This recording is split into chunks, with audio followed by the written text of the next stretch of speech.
What's going on, guys? It is Murdering here, back with another awesome Raid Shadow Legends video. What better way to start off this awesome Wednesday than to release the most controversial video I could possibly think of, at least according to some people. So what I did was, yesterday I said in a YouTube post I'm going to drop down to silver to see how crazy, unbeatable these teams actually are, and to give some insight on if they're actually well-built teams or if they're just whales who have no idea what they're doing and they're there for a reason.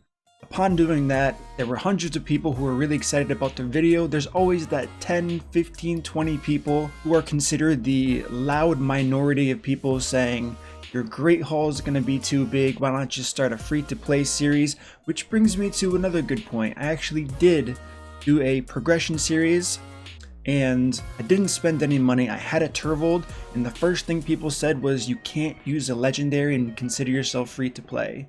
So I did what you guys asked for. I used a team with good synergy as well in a second alt account without a good Great Hall.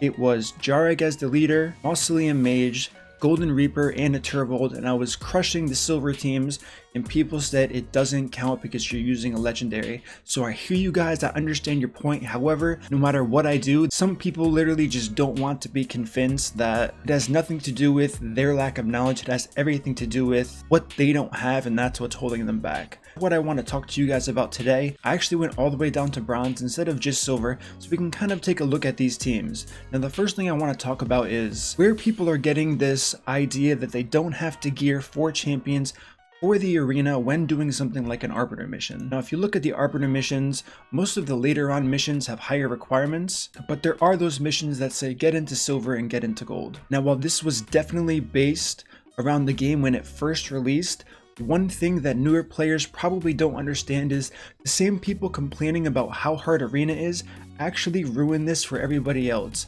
If you recall, there was a huge wave of complaints saying get rid of the inactive accounts and the so-called bots from the arena. It makes no sense having them there and they're making an awful time. So what Plarium did was they unfortunately listened to the community, which is why I've stressed in past videos that they should not be listening to the community. They should go forward with the plan they already had in set. By removing all of these inactive accounts, while the player base was about 70% inside of Gold 4 since it was so easy to be in there so many months ago, now that's not the case anymore. Now all of the top teams are on Gold 4 as they should be, and it slowly trickles down from there. You can kind of see what happened there. It actually was because of the community. Now I'm not saying Plarium's in the right here. What Plarium should have done as a step 2 is reevaluated their arbiter missions based on what they did according to the community. That's where we have this huge disconnect here. And a lot of people surprisingly couldn't full circle that idea and didn't understand how it all connected. There it is for you guys. I kind of just broke it down for you on why things look the way they do. And I think the difficulty of all of these arenas, since I've been dropping down and every once in a while throwing some attacks out with the team I'm going to show you, I do think that there's a huge disconnect on what people should really be focusing on in the arena. So basically we're kind of at a half and half understanding where I think arena is not as hard as everyone else thinks.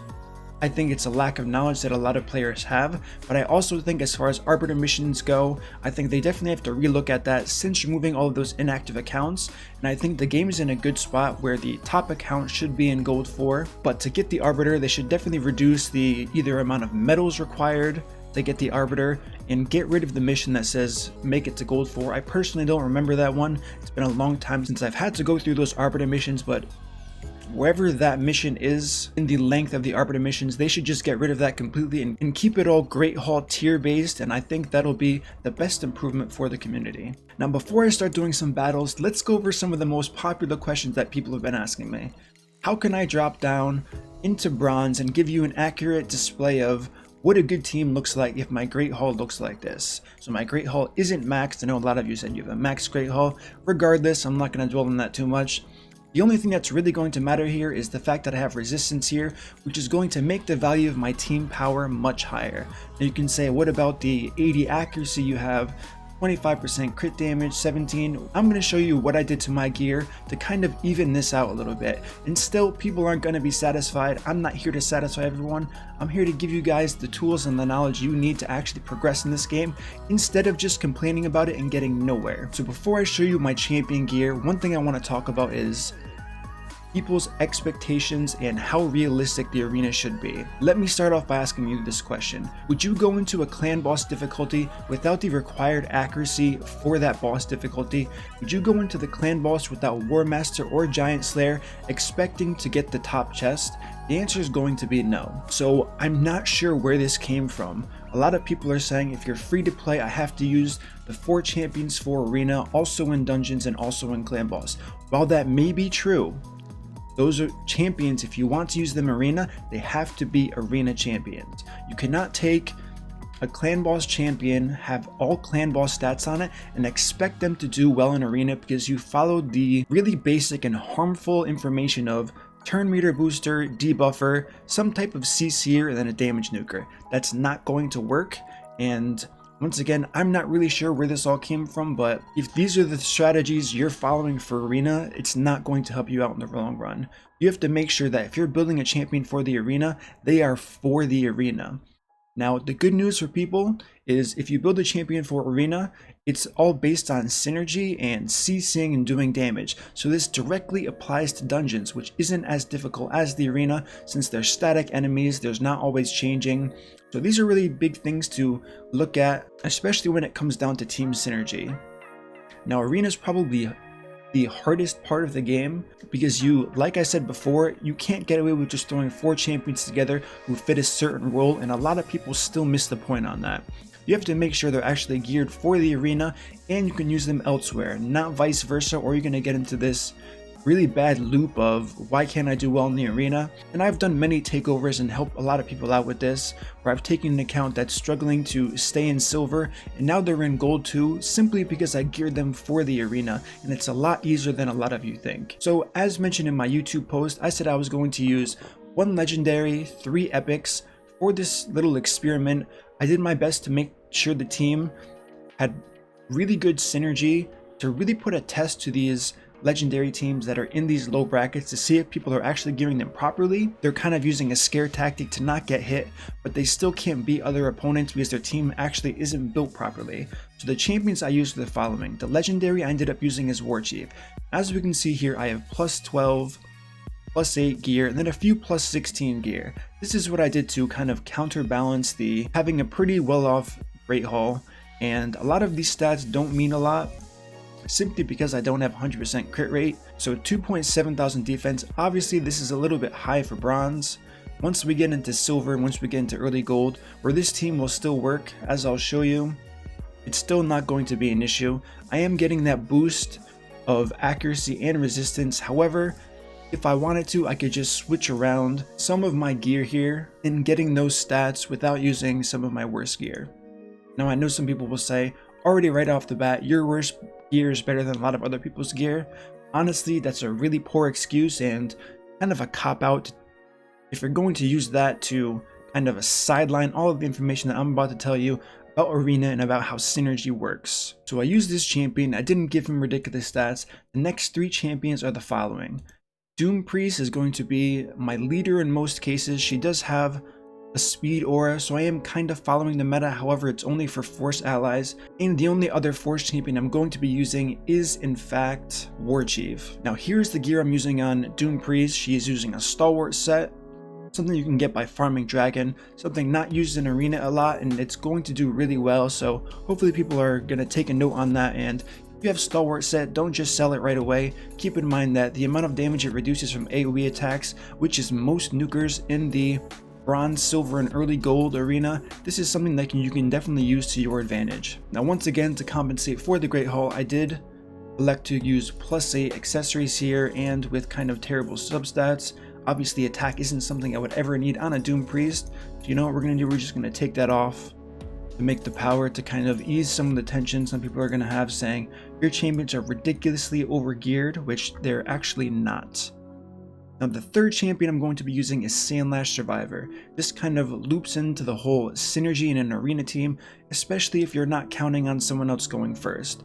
So here I used a Frost Hit on this champion. If you know how Sandlash works, once she gets hit, she applies that ally protection to the team. She gives herself a block damage, so it's a really good damage mitigation technique. On top of that, she also has the opportunity to freeze her opponents upon getting hit. As we can see from here, I'm also using +8 accessories on this champion to kind of equal out the balance on the Great Hall. Now, if the first thing you're thinking is this isn't going to amount to what I have in the Great Hall, if you look at the max bonuses, which is 25 or 20% defense or whatever that is, you can simply look at that and say, okay, if I have a legendary ring and I have a triple or quad roll, that is the equivalent of having a maxed out Great Hall stat for that affinity. So that is kind of the reason why I'm explaining it, and people are really giving too much benefit to this Great Hall.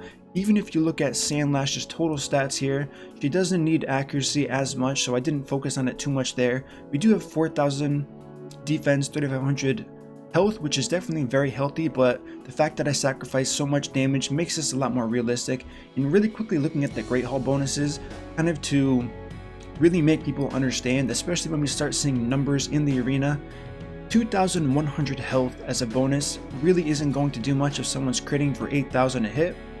187 attack obviously doesn't matter for this champion. 273 defense. Like I said before, the fact that I'm using +8 gear, if I did use +16 gear, I would be getting much more than 273 defense. So that bonus is rather small if you actually think about it. The crit damage, obviously without 100% crit damage isn't going to matter. And the biggest benefit I'm going to have is resistance and slightly on accuracy. This definitely lowered the requirement of accuracy I needed on my champions, but as mentioned before, I could have just swapped gear around and still used +12 different gear sets to hit the accuracy I needed. Now my biggest point with accuracy and why I'm using Doom Priest is having resistance doesn't matter when you use a Doom Priest, which is why I put her into this team. She's going to be cleansing the debuffs put on my champions anyways, so the fact that they're getting resisted from this Great Hall bonus really doesn't matter, so I tried to even out the playing field as much as I could. Now let's get on to the final champion I'm using, and I'm only going to be using 4 champions here. I'm not going to be swapping in champions and doing what an arena player should be doing, because that's kind of for gold once you have much more champions at your disposal. Here I'm going to show you what you can do with 4 champions, how to kind of counteract all the champions in the arena. We have Seer here with 39,000 health, 2,200 defense, extremely low. Now she's someone I actually put resistance on because I couldn't justify using an HP or a defense percent because I feel like her stats would have been too high and unrealistic. So I decided to throw on a resistance chest and a resistance 2-piece to kind of even things out and kind of give her a useless stat since I am using a Doom Priest as I mentioned before. Those are the 4 champions. Now let's get right into the gameplay and kind of how this whole team works. Now, I have been using a level 1 on defense. I did recently change my level 1 defense to this defense here using a Doom Priest and a War Chief only. Unfortunately, I've only been attacked once since then. And as we can see here, this team is a little bit under geared, so they weren't able to beat the 2 champions I had. And the biggest takeaway here is trying to use 3 Magic Affinity champions against 2 Red Affinity champions, which kind of goes to the first point of you have to make sure when you're attacking, if you only have 4 champions, make sure you're picking your targets right. Even though I do have 2 level 1 defense in here, the fact that my 2 main champions are Red Affinity and you have a 35% chance to get that weak hit, you should not be attacking someone like that with 3 weak affinity champions. Now let's get into the arena and what kind of champions we're seeing here. As we can see, the first team, we have 3 legendaries here, and what I'm going to do is I'm going to use Doom Priest as well as War Chief, and we'll use 2 level 1s instead of the rest of our champions since we want to keep the powers for the audience, of course, not because it's what I think is beneficial, but just to keep you guys as happy as possible. Let's keep these team powers equal and see what happens in this battle here. So these battles are going to be taking quite a bit of time, mostly due to the fact that I'm not using 4 champions first of all, and for the fact that actually this is actually going pretty quickly, so I can't complain too much. Obviously, they are using a level 50 Septimus, so this is something that new players probably shouldn't avoid hitting just because they see legendaries. And I ended up going first, which was kind of surprising, since as we saw from my stats, my champions are just over 200 speed without a turn meter booster. I do have that speed aura giving me that edge, which definitely gives me the ability to kind of punish anyone not using arena to their benefit, using those auras like you're supposed to, so on and so forth. But now I can kind of throw this on auto. This was just a brief example. I'll definitely try to find more difficult teams, but this kind of furthers my point on don't just avoid legendary teams because there's legendaries in there. If you build yourself an arena team with the mechanics that you know and the synergy that you know, you're going to do really well. You're going to have over an 80% win rate. And don't be afraid to test the waters and attack these teams, because honestly, most people who are pulling shards really early, and I see this all the time, their champions are not built well because they spend way too much time pulling shards and not enough time in actually developing their champion. You know what, we'll fight this team just in case someone doesn't believe. So once again, we'll stick with using our 2 champions, and once we get into silver, we will start using 4 champions instead. So we'll throw this on auto, we'll click on their reviver here, and as we can see, a lot of damage is actually coming out from War Chief, so that is the good news.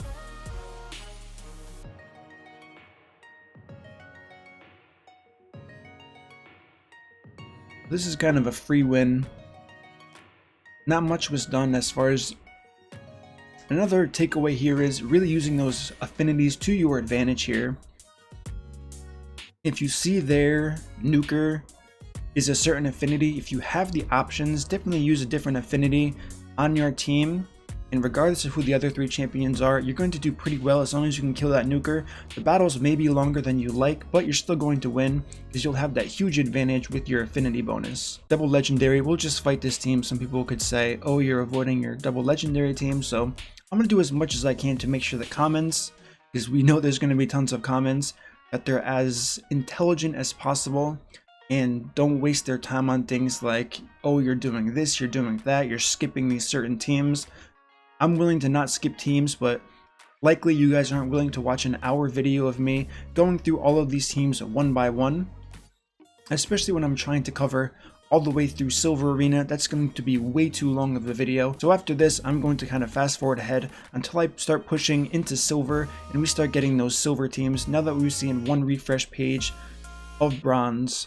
And as always, I know that each page is going to look different. Maybe this is considered an easy page. Personally, I don't think it is. I've been in Bronze for about 10 hours now, so I've kind of been refreshing and looking at all of the pages. They all do look like this. This one actually had more legendaries than I saw in previous ones, but regardless of that point, we're going to continue on here. Another easy win with just 2 champions, making sure 2 champions make sense, their synergy is added correctly. So let's get on with what we're trying to do here. Alright, so really quick for entrance into Silver, there are some pretty good teams here, so I do want to get some footage of what these battles would look like, since this is probably, these 2 players are already in Silver, so this is fair to say this is going to be a Silver quality match. Question is, do I use 2 champions or do I elect to use 4 champions here? I think we'll start off with 2 champions, and if it proves to be too difficult, we'll definitely throw in the 4 champions, but as you can see here, their team power is much higher, so let's kind of see the breakdown here. They are using a speed lead, which is good. They have Manai as a healer, they have a turn meter booster, so all of these things are definitely playing out very well.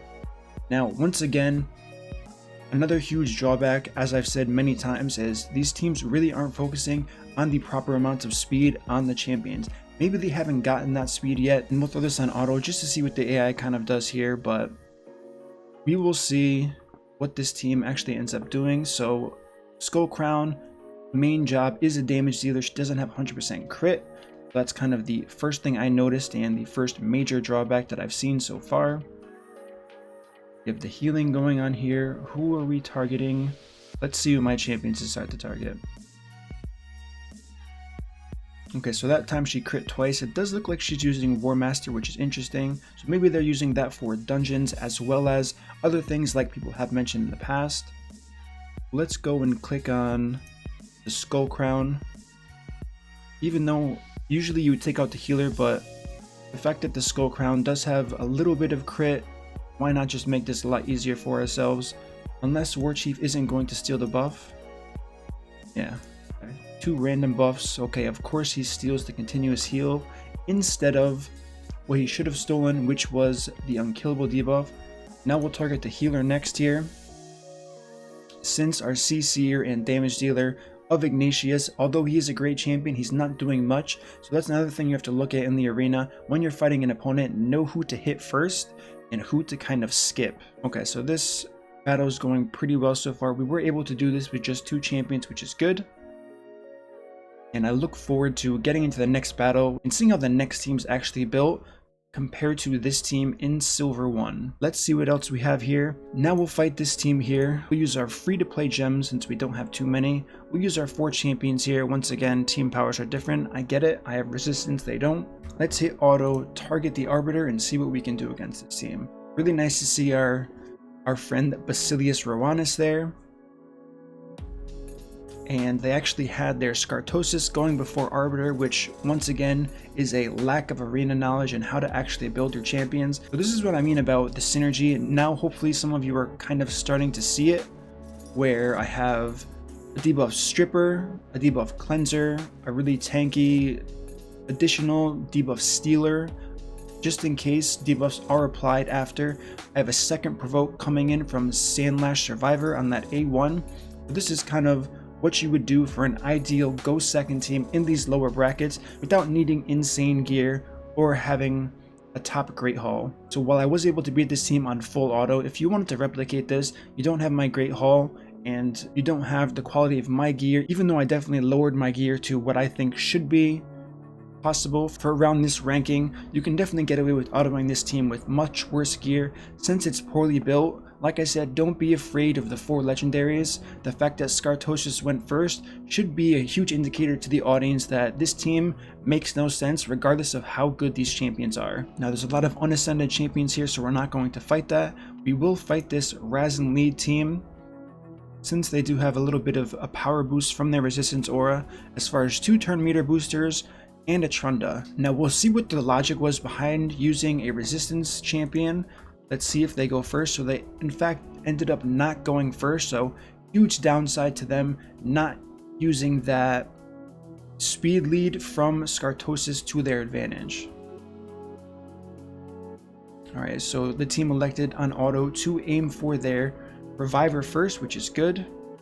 Honda isn't doing enough damage to the champions that I have currently based on Sandlash passive as well as the defense based champions and the stalwart set that I did give my seer. So this is going to be another free win here, which is really cool, and it's hopefully by now the audience is kind of realizing the trend here on these teams who are using good champions but they're not using good synergy, and all you really need is a good synergy team to go against them. And this is kind of a bad example and I'm a bit disappointed. I was expecting to go second in a lot of these matches, and it turns out that I'm actually going first, even against teams with a speed leader and 1 or 2 turn meter boosters. So that is quite unfortunate. Hopefully once I push higher into silver, we'll see some better quality teams. Alright guys, so we found ourselves kind of a really good page here, so let's end off this segment of the video with me showing some battles here. There's some really cool teams here, and I'm interested to see how my team can actually do against Silver 2. While I did say I was dropping into Silver, a lot of people said go to Silver 2. That's kind of where the biggest problem is, so I definitely heard you guys, and let's take a look and start off with this team. This team is actually Silver 3, 12 points above Silver 2. So let's see what we can actually do against this team here using our 4 champions. They do have double revive, so this could be an issue, but I won't auto it just to see how this plays out. Okay, so both their turn meters went first. That's awesome. They did this really well here. Now what we're going to do is we're going to strip the buffs to start. We're going to remove some of these debuffs. We can unsleep Tayrell here because he's not going to be that much of an issue. We'll go for the provoke on Arbiter here. Okay, we got it. Now that we have Arbiter provoked, we can just aim for this second revive champion here. Hopefully that their team, while it is well built, it isn't too quick. Let's see what kind of damage we can actually cause to this team. Let's try to get this provoke here. Let's weaken everybody and increase our crit rate. Okay, so we have one more turn here to actually do some big damage to our Sifi now. Looks like we're going to need one more cycle. I do still have this decrease the duration of all buffs, so that is kind of my ace card waiting to be used just in case things don't turn out as expected. Let's go for... That probably wasn't the best idea because we didn't need another provoke there. That was one mistake I made. Extra turn arbiter, so interesting to see someone put a arbiter in relentless gear. We'll see how this ends up playing out for this team. We have one more turn here. Can we proc an extra turn? No, we cannot. And this is why we saved Sandlashed A2 to try and reduce the duration by 1 like we did there. Make them cycle through their cooldowns that much quicker. So this is what I'm talking about when I talk about synergy and how all of these teams can work really well together. And we have to go ahead and refocus our efforts on this Sifi here. In my team, as mentioned, the gear is kind of bad, so I don't have a ton of damage going on for me. We do have that ally protection there, which is another huge point into having Sandlash Survivor. If she is slept by a Sifi, having ally protection, the damage she takes will in fact wake her up, so that's definitely huge. Now let's try to get more damage onto this Sifi here. We could really use this weaken. We don't have to use our debuff strip since there's nothing worth stripping just yet. And this is another long battle. So what I'm going to do is I'm going to play this out and show you the recap screen after if I do in fact end up winning. Alright, so in the end it turns out I actually did in fact end up losing to this team. This is definitely a really good team. As mentioned before, the double turn meter boost team, especially with an arbiter going first over my champions in a relentless set, this is an awesome team. As far as why they are in silver 2, honestly I don't have an answer for that. Maybe they're really bad at picking their targets in arena. There's not a lot of sense in having Tyrell and Contra in this team, but just having an Arbiter and Sifi on this team should actually be in gold if they use any other champions besides Tyrell and Contra. And I think this is another big reason as to why a team this good against the team that I have currently built here can do so well. Now obviously if I used non-defensive champions, someone that's more attack based instead of Sandlash Survivor, since this team isn't going to do any damage to me, it's just going to slowly kill me over time, this team can definitely be beat. You just have to know how to play your teams, and I said I was only using 4 champions, so I'm not going to change that up now. So this is definitely a good team. As I mentioned, it's really good for a defense. As far as an offense, maybe this person is using this on offense, which is why they are in fact in silver 3. Moving on to a hegemon team, maybe they built this hegemon team well. So let's see how this plays out. We'll just throw this on auto, just because I really have very little faith in early on hegemon teams, but maybe you'll get pleasantly surprised and I will actually get killed here. We shall see how this plays out and what the AI decides to do. So this is the Skull Crown that does have 100% crit rate, so they're doing very well here. It does look like that they have a ton of buffs on their team, actually ended up hurting them instead of helping them, especially against the team that I have here with a Seer, who's a very strong champion. If you're not using it, I would highly recommend doing that, because not a lot of people playing around that in the lower arenas. So this was a quick 35-second win on auto against the hegemon team. Doom Priest has tons of value, especially in these low brackets here. Let's see if we can find another properly tuned team. Now let's take a look at this Tormund team here. They're using Tormund as the leader. They can definitely get away with this if you're not running a block buff champion like I'm not. I do have a cleanser with Doom Priest, however, she doesn't work that good against a Tormund since she will refreeze the team upon clearing the debuff. So this is a bit risky of a battle, but let's see how this plays off. We have tons of heals from Sathalia and Apothecary, so this is actually a really well built team and I'm surprised to see it in here. Once again, this could have something to do with these champions, these players not necessarily knowing how to really progress on offense and having a really strong defense only. Alright, now we'll try to use our Karmaborn to get some sleeps off. We only got a sleep on 2 champions. Let's go for the provoke on Sathalia to try to minimize the damage she's actually going to be doing here. Now it's Doom Priest. Let's try to get this kill here before Apothecary does get the heal off. And unfortunately, the turn meter boost ended up doing more harm than good to the team. Okay, so there's the heal that we were worried about. Let's still see if we have 2 turns to kill this champion, so let's do our best here. As long as we don't get frozen. Okay, of course, the main damage dealer here did in fact get frozen. Let's go for a cleanse. Not an optimal cleanse. We only have 1 turn of the provoke left. So this is our only shot at killing Sathalia before this match ends up taking way too long. So an extra turn would be awesome here. We didn't get it. The next champion to go is going to be nobody. Okay, so everything's cycled here. Let's go for this. We didn't get a kill, but we did sleep our Torment, which is good. That means the next heal is going to be focused on Torment and not on who we're trying to kill. That provoke was definitely a nice step here. Now we're pretty much just waiting for... We actually ended up getting a double freeze, which was also very strong. And let's not jeopardize our team getting frozen again and go for a kill here. We didn't get it. We were just shy. Let's try to kill off this Sathalia, if that's going to be possible. Maybe we get... Okay, so we still couldn't kill Sathalia. We got the revive, which is good. Okay, finally she went down. So we should be looking good against this team, unless something really unexpected happens. Let's throw this on auto. Target our apothecary here, and this should be a good win. But once again, going to my main point, this team actually did a really good job on building this team. The synergy was definitely correct for a defensive team. And this is a team I would expect to be closer to the gold threshold as far as their defense capabilities go. As far as offense, I'm not sure what they're running. Maybe they don't have it down perfectly as far as what they should be doing on offense, which can definitely play a huge factor since you do have to learn both sides of the arena and not just one if you want to succeed in it. But overall, this team is great. So 2 thumbs up from Murder Inc. on this team. We pretty much covered all of the champions here. We fought as many teams as we could. Just for some fun, if you guys want to see what a Platinum Hegemon looks like against a team like this. I'm sure you guys have seen it before, but why not for fun? Let's just give it a go here. Since I did lose to this team, let's just have some fun.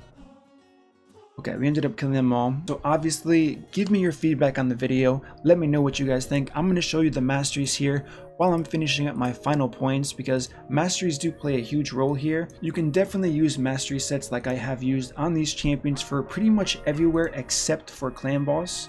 So if you're going to pick arena champions, you want to be serious about arena, definitely don't plan on using them in the clan boss. That should definitely be basic knowledge. And as far as the next video that I'm going to do, what I want to do, I thought would be really fun is, since I did drop all the way down here, I want to push all the way back to either gold 4 or platinum with just 2 or 3 champions.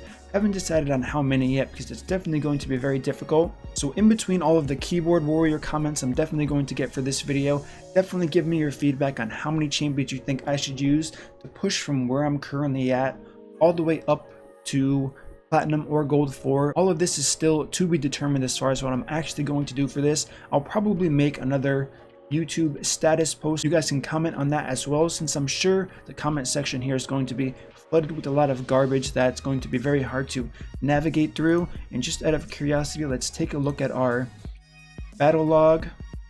So we did get fight once again by a team. This team does seem to have decent synergy. We have the speed lead, which is good, but this is still only using my 2-person defense, so looking like I'm not getting attacked a lot, which is unfortunate. I would have loved to have more attacks to see how the offensive side of this works. So maybe this is something I can follow up on with an image and a post or something like that. But if you see me, definitely attack me. Obviously you know what gear I'm using and only 2 champions, so you'll definitely have an easier time after seeing how they're built and how they work together if you do want to counter this. Or you can just simply use Spirit Affinity champions and you'll beat this team pretty easily. So as always guys, thanks a bunch for watching. Hopefully a lot of you had some valuable things to take away from this, where I did mention in the beginning that arena does have to be looked at, but it's not for the reasons you would expect, where it's just people buying speed packs, everything being unfair. Honestly, that's a really lame excuse for the current state. The real reason is players complained, inactive accounts were taken out of, and the arena is as competitive as it should be.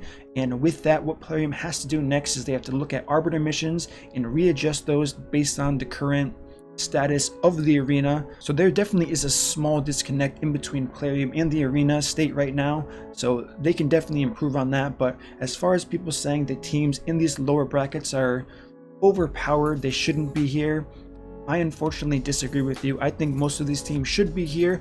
As far as the defenses that I had high praise of that ended up beating me, or that I beat, Some of them are definitely very well built, and as they should be for a team in Silver 2 or Silver 3, trying to move on to the last threshold of the arena, which is Gold. I don't consider Platinum, because if you want to be competitive in Platinum, it only really matters in the last 30 minutes of the reset, and that's when you see the top 300 players in the world competing in Platinum. And I know I am a clan boss guy. My highest Platinum ranking is currently 3rd. 2 weeks ago I got 5th place, last week I got 11th place, so while I do know mostly about clan boss, I can apply team synergy to any aspect of this game. So hopefully this gives you a little boost in confidence in saying you can actually, if you decide to put the effort and invest in your arena champions, kind of sidelining the other content, if you really want to push for arena, definitely use what I've given you today to your advantage to help improve your account as a whole. So thanks for watching, guys, and I will see you all in that next upload.